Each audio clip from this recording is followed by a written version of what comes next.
Bem-vindo ao podcast One True God. Espero que todos estejam bem, que Deus tenha e esteja abençoando a vida de cada um de vocês. Espero que tenham assistido o último episódio da história de José do Egito.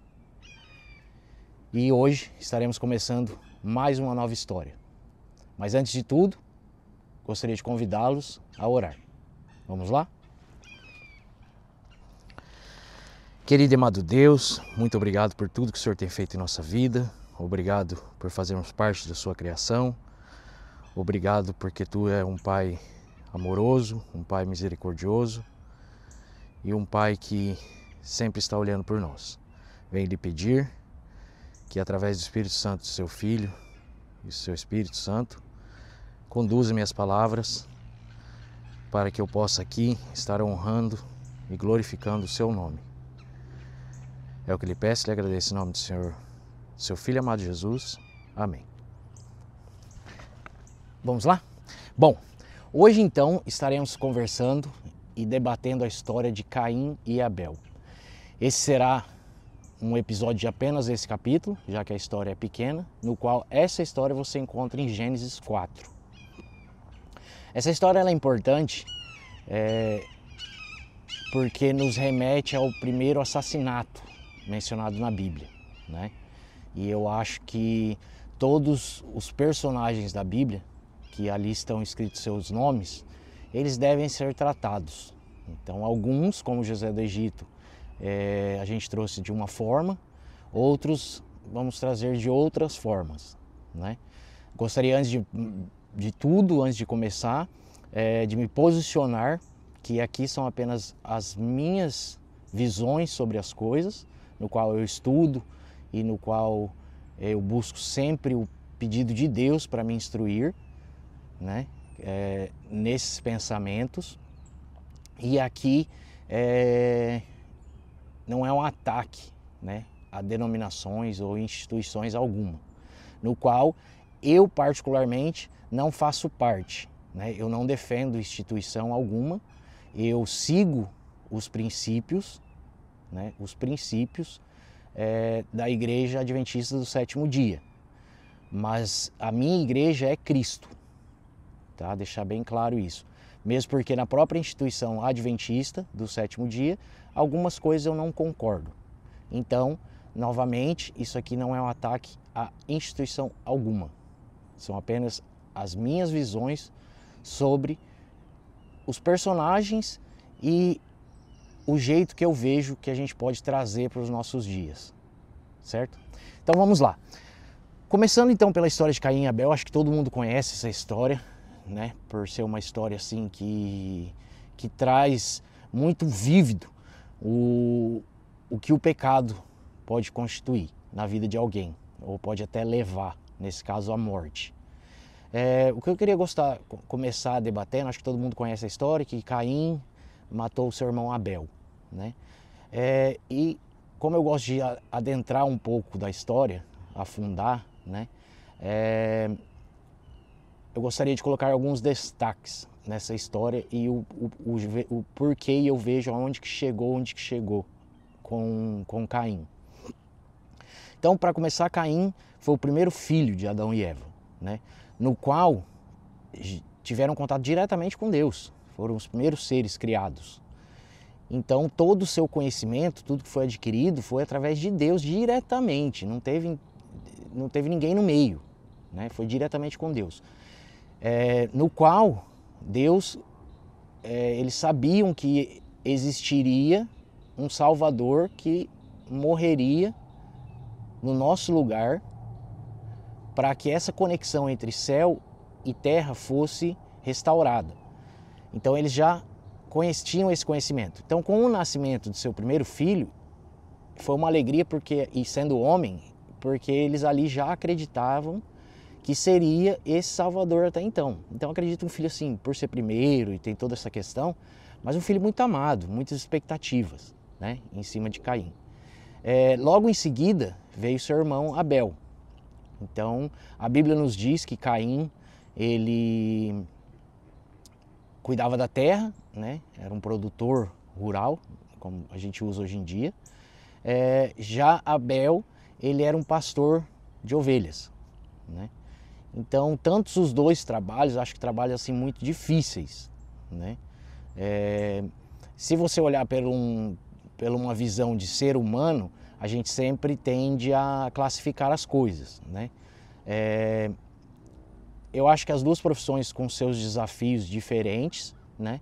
Mas acredito que as duas, assim, muito louvável.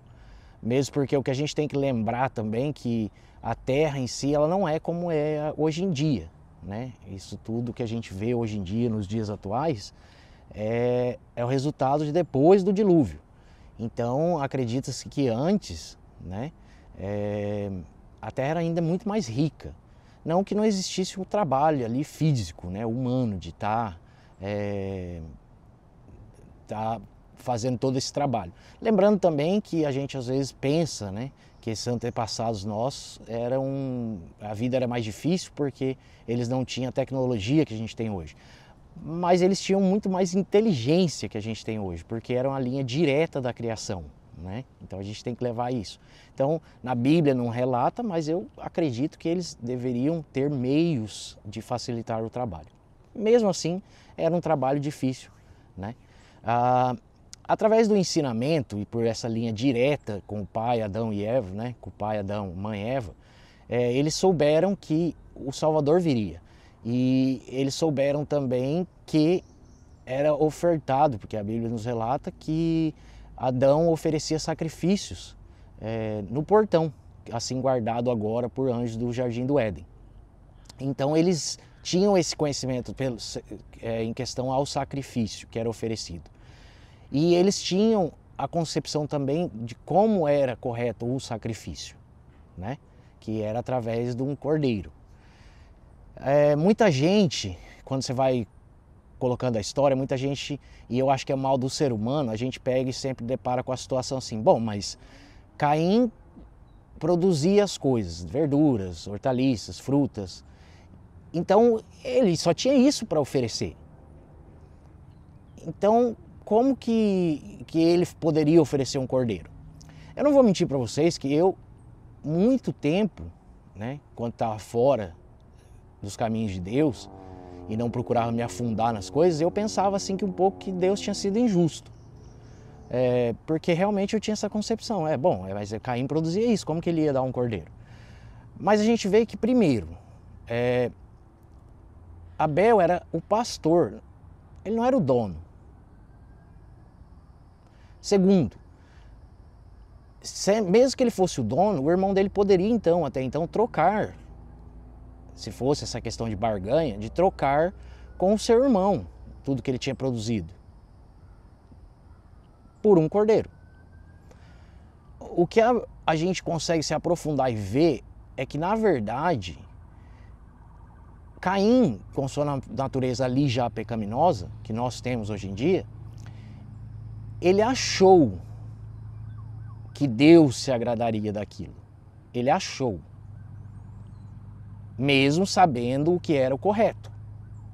Então ele decidiu criar as próprias regras. Ele achou que aquilo ali seria suficiente, que seria bom, mesmo Deus não tendo pedido aquilo. Deus sendo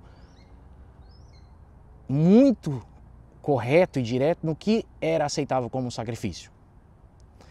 Então a história nos relata que foi oferecido um sacrifício.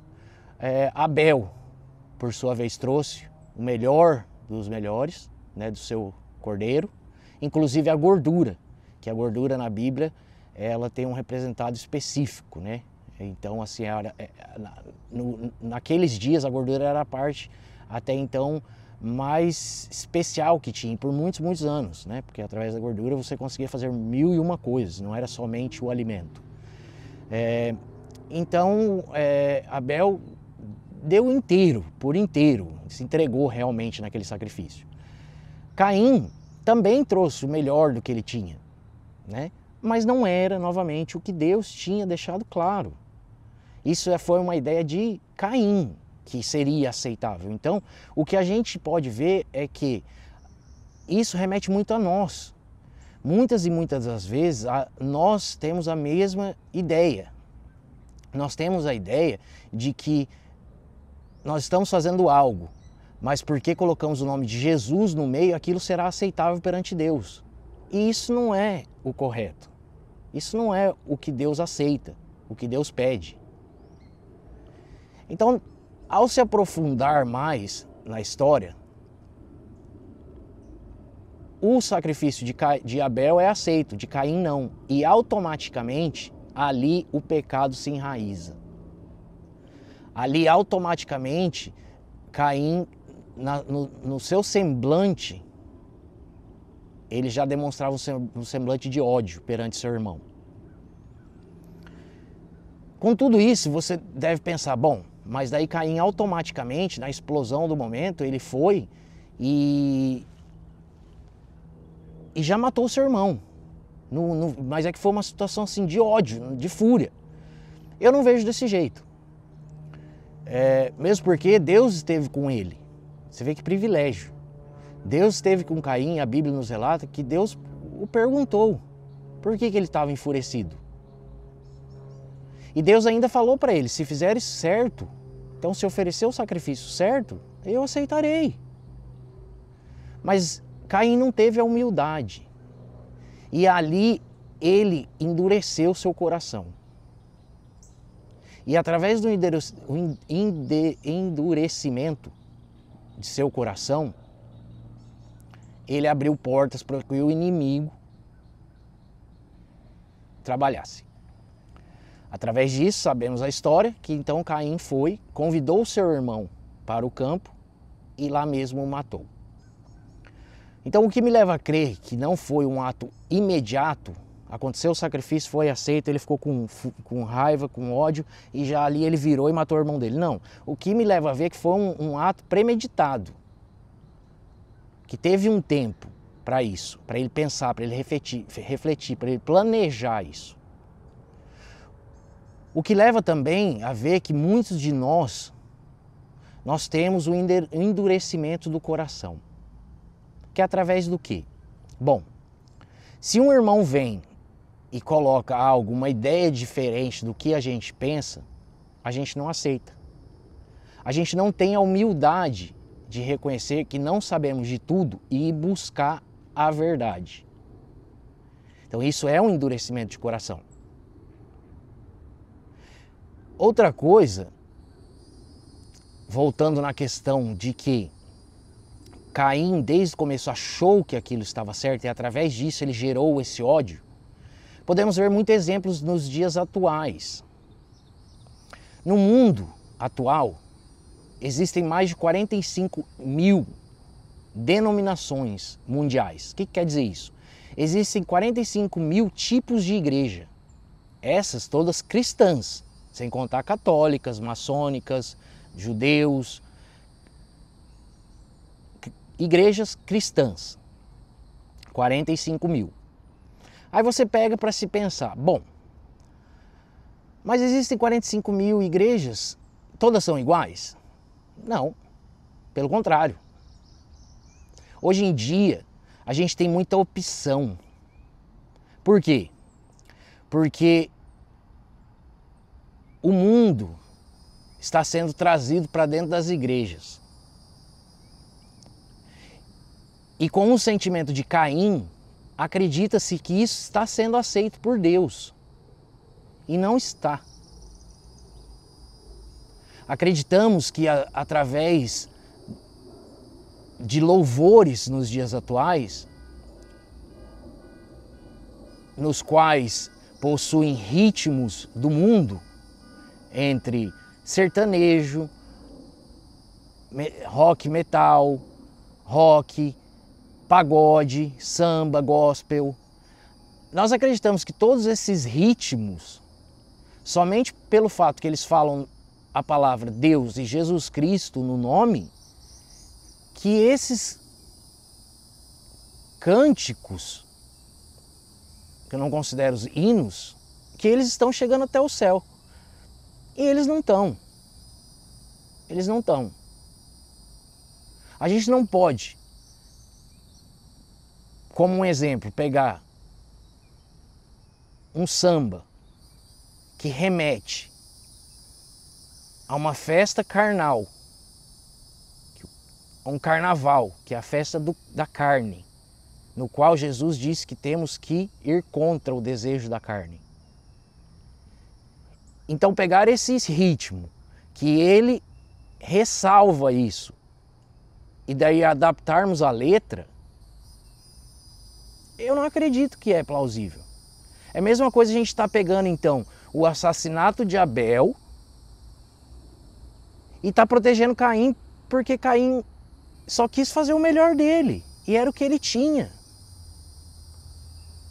Nós devemos lembrar que Deus ele é muito certo. Ele é o criador de tudo. Deus é um Deus de detalhes. Deus não é um tirano. Deus não é um autoritário. Tanto que nós temos o livre-arbítrio. Mas nós devemos seguir exatamente o que está escrito na palavra de Deus. Devemos pedir, sim, muita orientação e com a ajuda do Espírito Santo para termos discernimento, para entendermos o que a palavra está nos revelando. Devemos também estudar a Bíblia como um completo, não somente o Novo Testamento, a partir de Jesus, mas ela como um todo, inclusive o Velho Testamento. A Bíblia não pode ser destrinchada. Jesus não veio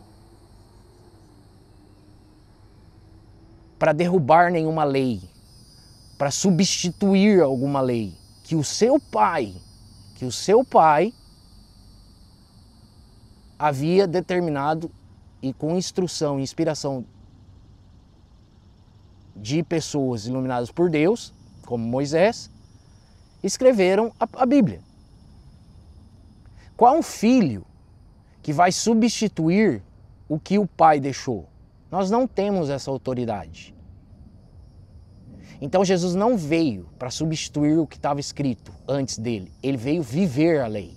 Ele veio mostrar que aquilo que estava escrito era capaz de ser feito, concluído. Claro, muitas pessoas nesse tópico falariam, bom, mas Jesus tinha natureza divina, mas Jesus veio como um ser humano. Como um ser humano. A natureza divina foi dada a ele através do seu batismo, retornada assim, né? Quando, em forma de uma pomba, o Espírito Santo desceu dos céus e com o dizer de seu pai, que ali estava o seu filho unigênito, que ele tanto amava. Porque se você pensar diferentemente, você vai começar a se questionar, ué, mas por que então, se Jesus tinha a natureza divina, ele veio com a natureza divina, por que ele não fez milagres antes do batismo? É de se questionar. Bom, voltando à história de Caim e Abel, você vê que então, depois do crime cometido, que Caim é confrontado por Deus do mesmo meio que seu pai foi confrontado. E você vê como que o pecado ele trabalha. Porque na hora do ódio ele cometeu o crime, mas depois automaticamente ele viu o crime cometido. E sendo indagado por Deus diretamente, ele quis sair disso, aumentando ainda mais o pecado, com mentiras. Mas Deus já sabia o que tinha acontecido. Porque Deus sabe de tudo. Deus sabe até o que pode acontecer por nós, mesmo através do nosso livre-arbítrio. Nós temos sempre duas escolhas, a certa ou a errada. A certa nos vai levar a um caminho, a errada vai nos levar a outro caminho. Mas o resultado dessas duas escolhas, Deus já conhece. É claro que ele se entristece quando escolhemos a errada, porque ele sabe que isso vai gerar. Mas nós temos a decisão sobre isso. Não quer dizer que Deus não conheça o resultado das nossas decisões. Então, até então ali, Deus explica para Caim que ele nada mais que ele colocasse a mão teria êxito, né? Muitos dizem que Caim foi amaldiçoado. Mesmo assim, Caim constituiu família, né? E vemos então, até através disso, que mesmo através de uma punição, né, como muitos entendem, eu vejo mais como um resultado da transgressão.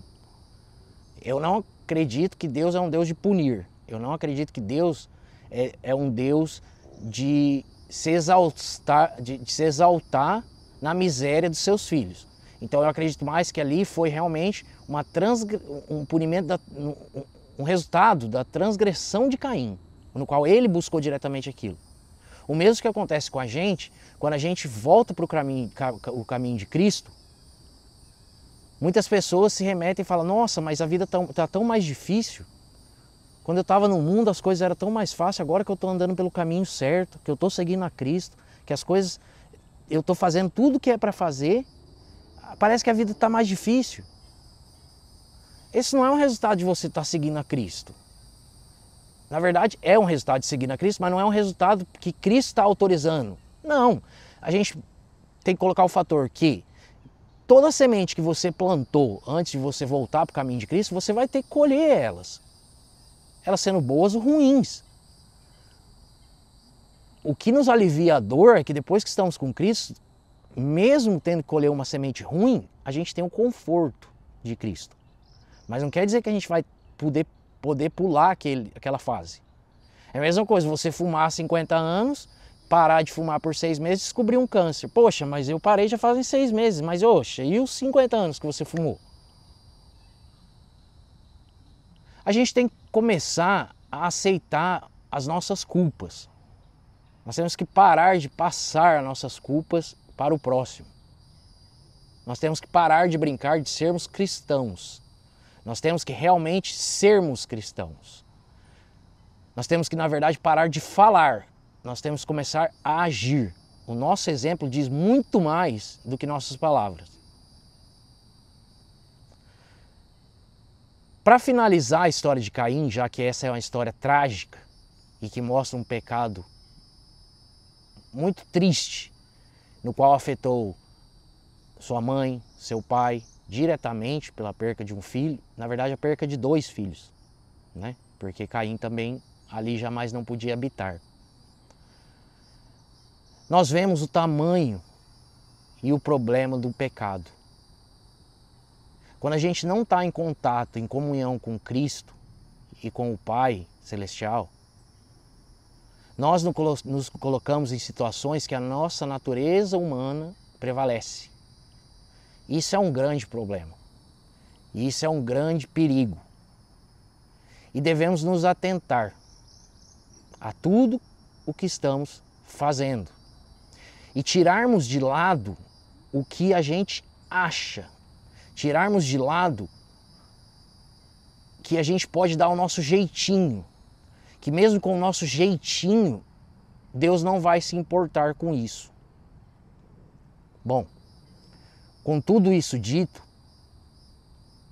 sabemos que Deus é um Deus de misericórdia, um Deus amoroso, um Deus justo e um Deus que nos ama tanto, que permitiu, que deu seu Filho unigênito, no qual o mesmo aceitou. Porque Jesus não foi obrigado a vir, Jesus aceitou por nos amar, porque tudo foi feito, desde o momento da criação da terra, foi feito junto com o Pai. Foi através dele, foi por ele.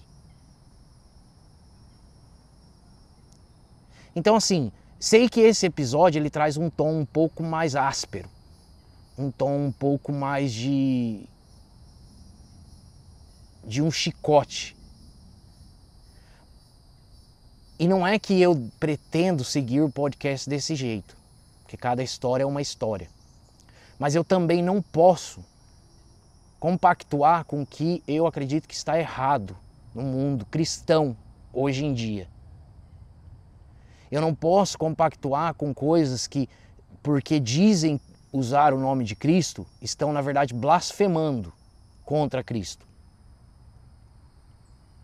Eu não posso compactuar com essas coisas. Eu tenho que trazer o que eu acho que é correto. E eu serei julgado perante isso.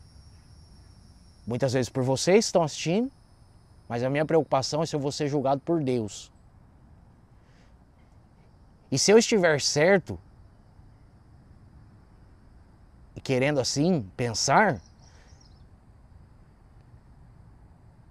eu prefiro servir 100% a Deus.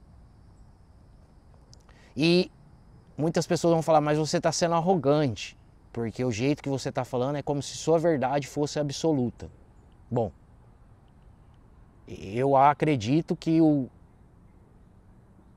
segredo da vida é a humildade, mas como ser humano eu posso falhar, com certeza, eu falho, não é nem eu posso, eu falho. Então, baseado nisso, eu queria só ler uma coisa antes, para vocês, antes da gente terminar, que não foi eu que escrevi, não foi qualquer um que falou, senão o próprio Jesus Cristo, quanto no meio de nós estava. E essa passagem está relatada em Mateus 7, de 21 a 23. Vamos ler. Jesus dizendo: nem todo aquele que diz Senhor, Senhor, entrará nos reinos dos céus, mas apenas, prestem atenção, mas apenas aqueles que fazem a vontade de meu Pai, que está nos céus. Muitos me dirão, naquele dia, Senhor, Senhor, não profetizamos em teu nome? Em teu nome não expulsamos demônios? E não realizamos milagres? Então eu lhes direi, claramente nunca os conheci. Afastem-se de mim vocês que praticam o mal. Então, meus amigos, vamos refletir. O próprio Jesus deixou escrito isso, Mateus 7, de 21 a 23. Muitas pessoas veem milagres acontecendo, veem coisas acontecendo e acreditam ser uma bênção direta de Deus. Cuidado. O inimigo era um dos seres mais poderosos do céu e não devemos subestimá-lo. Espero que você tenha um ótimo final de tarde, já que aqui estou gravando de tarde. Que Deus o abençoe. Espero que tenha se inscrito no canal e que, se for de utilidade, que passe esse vídeo adiante. Não para que eu seja exaltado, mas para a honra e glória de Deus. Graça e paz.